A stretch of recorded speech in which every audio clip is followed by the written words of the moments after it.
Good morning students. आज अपने mass percentage, mole fraction, molality and molarity के कुछ न्यूमेरिकल डिस्कस करेंगे। तो देखो, इन अपने जो चार टॉपिक है इसके न्यूमेरिकल डिस्कस करने से पहले अपने जो चार फॉर्मूले आप लोगों ने पढ़े थे उसको एक बार अपने नोट डाउन कर लेते हैं। तो देखो, सबसे पहले आपने देखा था मास परसेंटेज। मास परसेंटेज उसका फॉर्मूला लिखा था WA/W प्लस WB इंटू 100। उसके बाद अपने नेक्स्ट फॉर्मूला देखा था मोल फ्रैक्शन। XA की वैल्यू लिख रहा हूँ मैं यहाँ पे, XA, BC कुछ भी हो तो ऊपर जो वैल्यू आएगी वो किसकी होगी, जिसको अपने ने कैलकुलेट करना है। XA is equal to number of moles of A and total number of moles of component in solution. उसके बाद अपने फॉर्मूला डिस्कस किया था मोलेरिटी का। किसका? मोलेरिटी। देखो, इसका फॉर्मूला था WB इंटू में 100 अपॉन में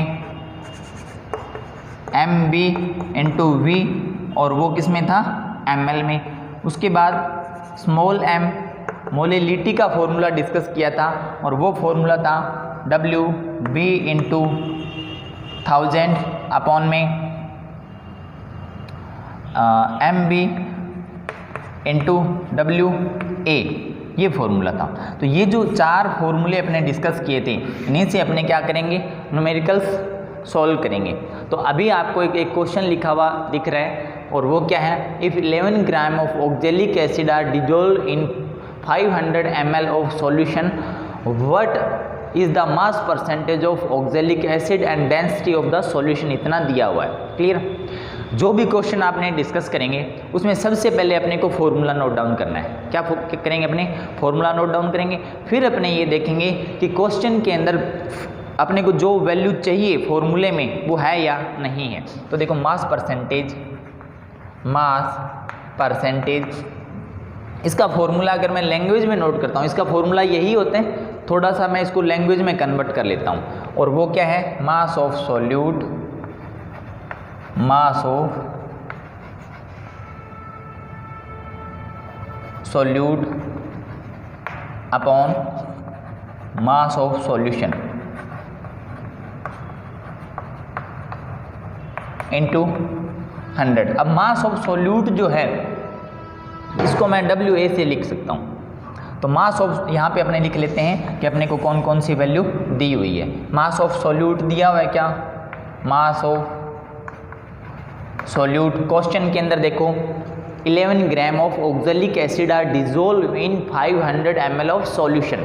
तो देखो, 11 ग्राम ऑक्जेलिक एसिड ये है सॉल्यूट, तो सॉल्यूट का मास कितना है, 11 ग्राम। अब फिर मेरे को चाहिए मास ऑफ सॉल्यूशन। क्या चाहिए मेरे को? मास ऑफ सॉल्यूशन चाहिए। ये दिया हुआ क्या क्वेश्चन में, देखो 11 gram oxalic acid are dissolve in 500 ml of solution, 500 ml of solution. तो यहाँ पर आपको मास ऑफ सॉल्यूशन नहीं दिया हुआ, आपको क्या दिया हुआ है, यहाँ पे दिया हुआ है वॉल्यूम ऑफ सॉल्यूशन, और वो कितना है, 500 ml। क्योंकि जिसकी यूनिट ml होती है वो वॉल्यूम होता है, न कि मास होता है। मास की यूनिट अभी लिखा अपने क्या होता है, ग्राम, किलोग्राम, ये होता है। ठीक है? अभी अपने क्या करेंगे, वॉल्यूम ऑफ सॉल्यूशन दिया हुआ है और डेंसिटी ऑफ द सॉल्यूशन दिया हुआ है, ये एक अलग वैल्यू दी हुई है। इससे अपने एक क्या निकालेंगे, अपने को जो क्वेश्चन में चाहिए मास ऑफ सॉल्यूशन, वो कैलकुलेट करेंगे। तो एक फॉर्मूला होता है, फॉर्मूला क्या होता है, density is equal to mass by volume, mass by volume. Density is equal to mass by volume, ये आपको एक छोटा सा फॉर्मूला है जो आपको अलग से याद करना है, और ये आपके फिजिक्स में भी काम आएगा और अपने यहाँ पर केमिस्ट्री में भी इसका यूज होगा। क्लियर? तो देखो, density is equal to mass by volume. यहाँ से मेरे को क्या चाहिए, मास चाहिए। मास को अकेला करूँगा तो डेंसिटी इंटू क्या हो जाएगा, वॉल्यूम हो जाएगा। शॉर्ट में लिख रहा हूँ, mass is equal to density into volume. Density दी हुई है 1.1 और इसको मैं लिख लेता हूँ ग्राम पर ml इंटू वॉल्यूम दिया हुआ है मेरे को 500 ml। देखो यहाँ से अपने क्या करेंगे, इसका यूनिट भी आ जाएगी। यूनिट कैसी आएगी, ml से ml कैंसिल आउट हो गया, इसको इससे मल्टीप्लाई करते हैं तो मेरे को आंसर मिलता है 550 ग्राम।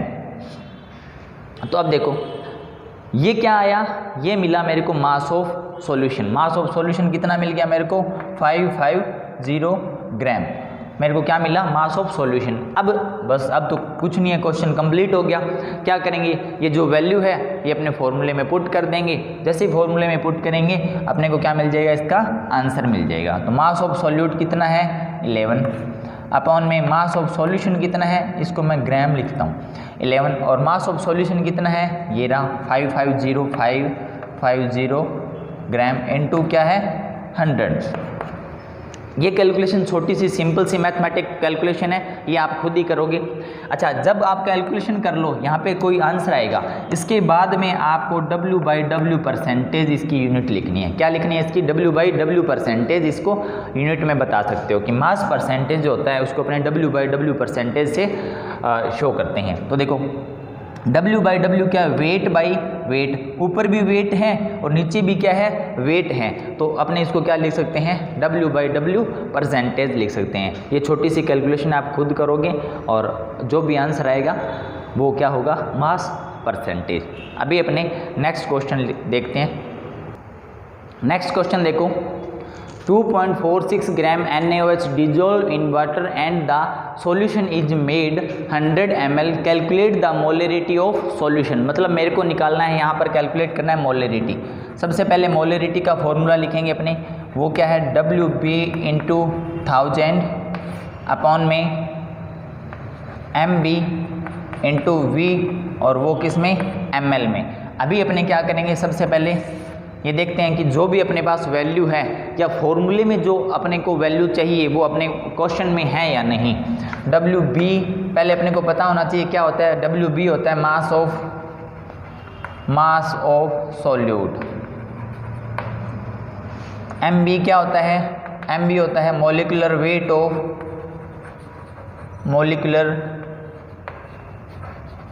Wait of solute. और यहाँ पर V क्या है, V है वॉल्यूम ऑफ सॉल्यूशन। अब देखो अपने को जो वैल्यू चाहिए वो अपने को क्वेश्चन में दी हुई है या अपने को क्या निकालना पड़ेगा इसको, ठीक है। देखो 2.46 ग्राम NaOH मतलब मास ऑफ सॉल्यूट दिया हुआ है, कितना है 2.46 ग्राम। उसके बाद में मोलिकुलर वेट ऑफ सॉल्यूट दिया हुआ है, क्या molecular weight of solute check करो, नहीं दिया हुआ कैलकुलेट करेंगे। तो और क्या दिया हुआ है क्वेश्चन में, देखो वॉल्यूम ऑफ सॉल्यूशन दिया हुआ है। वॉल्यूम ऑफ सॉल्यूशन क्या है, देखो solution is made 100 ml, solution का वॉल्यूम है 100 ml। ml जो यूनिट होती है वो वॉल्यूम की होती है, ग्राम और किलोग्राम, ml लीटर, ये जो यूनिट होती है ये वॉल्यूम की होती है। ग्राम किलोग्राम ये यूनिट जो होती है ये किसकी होती है, ये होती है वेट की या मास की। क्लियर। अभी अपने को यहाँ पर एक छोटी सी कैलकुलेशन करनी है और वो है मॉलिक्यूलर वेट ऑफ सॉल्यूट निकालना है। और सॉल्यूट अपने पास है यहाँ पर क्या, सॉल्यूट दिया हुआ है NaOH। तो अपने क्या करेंगे, NaOH का पहले मॉलिक्यूलर वेट कैलकुलेट करेंगे और उसके बाद अपने क्या करेंगे, जो भी अपने पास यहाँ पे जो डाटा आएंगे वो अपने क्या करेंगे, फॉर्मूले में पुट कर देंगे और अपने को आंसर मिल जाएगा। तो देखो NaOH जो है इसका अगर मैं मॉलिक्यूलर वेट निकालता हूँ, आपको सिखाया हुआ है NaOH का मॉलिक्यूलर वेट कैसे निकालते हैं। Na का होता है 23 प्लस ऑक्सीजन का होता है 16 प्लस हाइड्रोजन का होता है 1। कितना, 23 प्लस 16 प्लस 1। क्लियर। अब देखो इसको आप कैलकुलेट करोगे तो इसका आंसर आएगा 1740। कितना मिला मेरे को, 40। बस अब तो अपने को सारे जो वैल्यूज़ हैं वो मिल गई और आप क्या करोगे, फॉर्मूले में पुट कर दो। WB की वैल्यू कितनी है, 2.46 इंटू 1000 अपॉन में MB क्या होता है, मॉलिक्यूलर वेट ऑफ सॉल्यूट। अपने कैलकुलेट कर लिया, कितना आया 40 इंटू V की वैल्यू कितनी है, वॉल्यूम ऑफ सॉल्यूशन कितना है 100 ml। इसको कैलकुलेट करोगे, यहाँ पे एक वैल्यू आएगी, कैलकुलेशन आप लोग खुद करोगे, कैलकुलेशन मैं नहीं कराऊंगा, कैलकुलेशन आप लोग खुद करोगे। मैथमेटिक कैलकुलेशन है सिंपल सी। अभी आपको एक नई बात बताता हूँ वो ये है कि जो मोलरिटी होती है उसकी यूनिट अपने क्या लिखेंगे। तो देखो, इसको यूनिट लिखने के लिए मैं आपको कुछ बातें डिस्कस करता हूँ। अगर आपने मोलरिटी का सबसे स्टार्टिंग वाला फॉर्मूला डिस्कस किया था, अगर आपको याद है, तो वो फॉर्मूला था मोल्स ऑफ सॉल्यूट अपॉन में वॉल्यूम ऑफ सॉल्यूशन, ये था। तो ऊपर तो है मोल्स और नीचे है वॉल्यूम, तो इसकी अपने जो यूनिट निकालेंगे वो इसकी यूनिट आ जाएगी मोल और पर लीटर, मोल पर लीटर आ जाएगी। या तो अपने इसको ऐसे लिख सकते हो, मोल पर लीटर लिख सकते हो, ठीक है। या आप इसको कैसे लिख सकते हो, इसकी यूनिट लिख सकते हो, आपकी इसकी जो यूनिट है उसको आप कैपिटल M से शो कर सकते हो। किससे शो कर सकते हो? जो मोल पर लीटर होता है वो क्या होता है? Capital M। तो आप यहाँ पर कुछ भी लिख सकते हो, कैपिटल M, ये इसकी क्या है? यूनिट। यूनिट लगानी बहुत ज़रूरी है, वरना पता नहीं चलता कि ये जो वैल्यू है वो किसकी है। क्लियर? तो यहाँ पर इस छोटी सी कैलकुलेशन है वो आप लोग खुद करोगे। जो भी क्वेश्चन आप करो, आपकी बुक में अगर आपको क्वेश्चन मिले तो जो भी क्वेश्चन आप सोल्व करना चाहो तो उसमें पहले आप क्या करो, आपको फॉर्मूला आना चाहिए। क्लियर? फिर आपको ये पता होना चाहिए कि फॉर्मूले में जो अपने पास फॉर्मूला है उसके अंदर जैसे WB है, MB है, V है या कुछ भी है तो वो होता क्या है। फिर आपको ये पता होना चाहिए कि जो क्वेश्चन दिया हुआ है उसके अंदर वैल्यूज़ दी हुई है क्या। अगर नहीं दी हुई तो अपने कैसे कैलकुलेट करेंगे। तो यहाँ पर तो सारी वैल्यूज़ दी हुई थी, ठीक है। और इससे जो लास्ट क्वेश्चन अपने ने किया था उसमें एक डेंसिटी, वॉल्यूम और एक मास का रिलेशन था, वो आपने ध्यान रखना है। Density is equal to mass by volume. अगर आपको वो अच्छे से आता है तो इस टाइप के सभी क्वेश्चन आप सॉल्व कर सकते हो। अभी अपने देखते हैं नेक्स्ट क्वेश्चन। नेक्स्ट क्वेश्चन देखो, calculate the molality of solution. अभी अपने को क्या कैलकुलेट करना है? Molality. Calculate the molality of solution containing 20.7 gram of potassium carbonate dissolve in 500 ml of solution and density of solution is equal to 1 gram per ml। अपने को calculate क्या करना है? कैलकुलेट करना है मोलिलिटी। तो इसके लिए सबसे पहले अपने फॉर्मूला डिनोट करते हैं, और फॉर्मूला क्या है? WB इंटू 1000 अपॉन में MB इंटू WA, ये अपने पास फॉर्मूला है, ठीक है।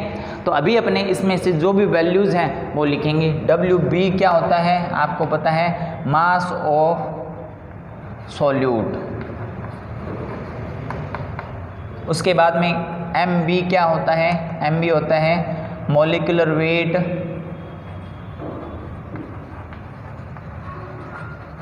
ऑफ सॉल्यूट, ठीक है। मॉलिक्यूलर वेट किसका? सॉल्यूट का। उसके बाद में WA क्या होता है? Mass of solvent. तो अब देखो क्वेश्चन में अपने पास क्या क्या वैल्यूज हैं और क्या अपने को कैलकुलेट करनी पड़ेगी। मास ऑफ सॉल्यूट दिया हुआ है क्या? देखो, calculate the molality of the solution containing, ये रहा 20.7 gram potassium carbonate. 20.7 gram potassium carbonate को डिजोल्व विलियन कितना बनाया गया है? 500 ml। तो यहाँ पर मेरे को ये मिला 20.7 ग्राम। ये क्या है? Solute, mass of solute. Molecular weight of solute है क्या? चेक करो, कहीं पे दिख रहा है मॉलिक्यूलर वेट ऑफ सॉल्यूट? नहीं दिया हुआ, ठीक है। उसके बाद आप चेक करो कि मास ऑफ सॉल्वेंट दिया हुआ है क्या? देखो, मास ऑफ सॉल्वेंट नहीं दिया हुआ। यहाँ पर एक अलग वैल्यू दी हुई है और वो ये है volume of solution. Volume of solution दिया हुआ है और वॉल्यूम ऑफ सॉल्यूशन कितना है? 500 ml। अब देखो, अगर वॉल्यूम दिया हुआ है तो आपको क्वेश्चन में डेफिनेट क्या मिलेगा? डेंसिटी मिलेगी। क्लियर? तो थोड़ी देर पहले अपनों ने एक फॉर्मूला डिनोट किया था, अगर आपको ध्यान है तो, density is equal to mass by volume. ये लिखा था। और यहाँ से मेरे को चाहिए मास, क्या चाहिए मास, तो इसके लिए मैं क्या करूँगा, mass is equal to density into volume. तो देखो डेंसिटी कितनी दी हुई है 1 gram per ml into volume कितना दिया हुआ है, वॉल्यूम दिया हुआ है मेरे को 500 ml। ml से ml कैंसिल आउट हो गया और यहाँ पर ये आ गया 500 ग्राम। ये किसका आया किसका, ये है क्या 500 ग्राम आ गया, मास आ गया, ये अपने को पता है कि पर ये मास है किसका। तो देखो जब अपने सॉल्यूशन की डेंसिटी दी हुई है और सॉल्यूशन का ही वॉल्यूम दिया हुआ है, इससे जो मास आएगा, मतलब यहाँ पर ये जो मिला है ये है मास ऑफ सॉल्यूशन। क्या मिला मेरे को, मास ऑफ सॉल्यूशन, क्योंकि इसको अपनों कहाँ से कैलकुलेट किया है, कैलकुलेट किया है कि volume of solution and density of solution से कैलकुलेट करेंगे तो जो मास आएगा वो सॉल्वेंट का नहीं आएगा। मेरे को तो मास चाहिए, मास ऑफ सॉल्वेंट। अभी अपने पास मास आ गया किसका, मास ऑफ सॉल्यूशन। अब देखो एक छोटा सा इसके अंदर एक ट्विस्ट है, वो क्या है, आपको ये पता है कि जो सॉल्यूशन होता है is equal to solvent plus solute. कि सॉल्यूशन की फॉर्मेशन कैसे होती है ये अपनों ने पढ़ा है, किस किस से मिलकर होता है, सॉल्वेंट एंड सॉल्यूट से। तो अगर यहाँ पर सॉल्यूशन का मास मिल गया मेरे को, कितना मिल गया 500 ग्राम, और सॉल्यूट का मास भी दिया हुआ है मेरे को, कितना दिया हुआ है 20.7 ग्राम, कितना दिया हुआ है 20.7। तो जो सॉल्वेंट है इसका मास मैं यहाँ से निकाल सकता हूँ, कैसे निकालूंगा, इसको इधर माइनस कर दूंगा तो मेरे पास सॉल्वेंट का मास आ जाएगा, मास ऑफ सॉल्वेंट कितना आ जाएगा 500 माइनस 20.7 इज इक्वल टू, इसको कैलकुलेट करते हैं तो आंसर मिलता है 479.3। ठीक है, तो ये मेरे को मास मिला किसका, सॉल्वेंट का। अब यहाँ पर आप इसको लिख सकते हो मास ऑफ सॉल्वेंट, और वो कितना मिला 479.3। तो वो कैसे निकलेगा ये आपको जाना, ये फॉर्मूला याद रखना आप एक, बस इस फॉर्मूले से क्या है अपने बहुत से क्वेश्चन सोल्व हो जाएंगे। क्लियर। अभी क्या, अब एक वैल्यू और चाहिए अपने को, और वो क्या चाहिए, देखो वो चाहिए मॉलिक्यूलर वेट ऑफ सॉल्यूट, और सॉल्यूट क्या है यहाँ पर पोटेशियम कार्बोनेट। अब आपको यहाँ पर दो टाइप की परेशानी हो सकती है, क्या कि एक तो जो पोटेशियम कार्बोनेट है उसका फॉर्मूला नहीं दिया हुआ। अगर यहाँ पर पोटेशियम कार्बोनेट का फॉर्मूला दे दिया जाता फिर तो अपने क्या कर सकते थे कि उसका मॉलिक्यूलर वेट इजीली कैलकुलेट कर सकते थे। तो फॉर्मूले आपको आने चाहिए, वो आप लोगों के खुद के प्रैक्टिस से ही आएंगे। तो पोटेशियम कार्बोनेट का फॉर्मूला होता है K2CO3। क्या होता है K2CO3। और जब अपने मॉलिक्यूलर वेट और एटॉमिक वेट डिस्कस कर रहे थे तब मैंने आपको बताया था कि आपको 20 तक क्या करने हैं, मॉलिक्यूलर वेट याद करने हैं। तो देखो पोटेशियम, यहाँ पर मैं बता देता हूँ पोटेशियम का, इसके एटम कितने यहाँ पर 2, और 1 एटम ऑफ पोटेशियम का उसका एटॉमिक वेट होता है 39। कितना होता है 39, और प्लस क्या है कार्बन का ये पता है 12, प्लस में 3 ऑक्सीजन एटम है और 1 का होता है 6, ये हो गया 78 प्लस 12 प्लस 48। और जब आप इसको कैलकुलेट करते हो तो ये आ जाएगा 60 और 78, कितना हो गया 60 और 78, देखो इसको जोड़ो 60 और 120 और 138। तो पोटेशियम कार्बोनेट जो है उसका मॉलिक्यूलर वेट मेरे को कितना मिला 138। अब देखो यहाँ पर अपने को सारी वैल्यू, जितनी वैल्यू अपने को चाहिए थी फॉर्मूले के अंदर वो सारी वैल्यू मिल गई है, और आप क्या करोगे उसको सिर्फ यहाँ पे पुट कर दो। m is equal to WB की वैल्यू कितनी है 20.7 इंटू 1000 अपॉन में MB की वैल्यू कितनी है 138 और इंटू मास ऑफ WA मतलब मास ऑफ सॉल्वेंट कितना है 479.3। ये कैलकुलेशन है ये आपने खुद करनी है, मैथमेटिकल कैलकुलेशन आपको आनी चाहिए। अभी फिर अपने बात करते हैं कि इसके यूनिट की, किसके यूनिट की बात करते हैं, इसके यूनिट की बात करते हैं। तो मोलेलिटी का अगर आपको फॉर्मूला ध्यान है तो ये था नंबर ऑफ, या आपने ऐसे लिख देते हैं मोल्स ऑफ सॉल्यूट अपॉन में mass of solvent, mass of solvent. तो देखो ऊपर तो है मोल्स और नीचे है मास, तो इसका जो यूनिट हो सकती है वो मोल पर किलोग्राम हो सकती है, मोल पर किलोग्राम हो सकती है, या इसको अपने ऐसे लिख सकते हैं स्मॉल m से। ठीक है, तो यहाँ पर आप स्मॉल m ही लिख सकते हो, ये भी सही है, और मोल पर किलोग्राम लिखते हो, ये भी सही है। क्लियर? तो अभी आपको ये सिर्फ क्या करना है, एक छोटी सी कैलकुलेशन करनी है, मैथमेटिकल कैलकुलेशन है। इस मैथमेटिकल कैलकुलेशन से अपने को इस क्वेश्चन का आंसर मिल जाएगा। क्लियर? अब देखो लास्ट क्वेश्चन वो आप लोग खुद करोगे, कुछ प्रैक्टिस खुद भी तो करो ताकि आपको पता चले कि हमें ये जो चीज़ें हैं वो आ रही है या नहीं आ रही, क्वेश्चन क्लियर कर पाएंगे नहीं कर पाएंगे, है ना। तो देखो तरीका मैं बता देता हूँ। अपना एक टाइप का क्वेश्चन रहता है और वो है मोल फ्रैक्शन। मोल फ्रैक्शन के लिए देखो आपको क्या क्या चाहिए, अपने फॉर्मूला लिखते हैं एक बार। X A is equal to N A upon में N A plus N B. यहाँ पर एन ए अगर क्वेश्चन में दिया हुआ है सीधा डायरेक्ट, एन ए क्या है, नंबर ऑफ मोल्स ऑफ ए। ए मतलब कोई भी कंपोनेंट है ए, ठीक है।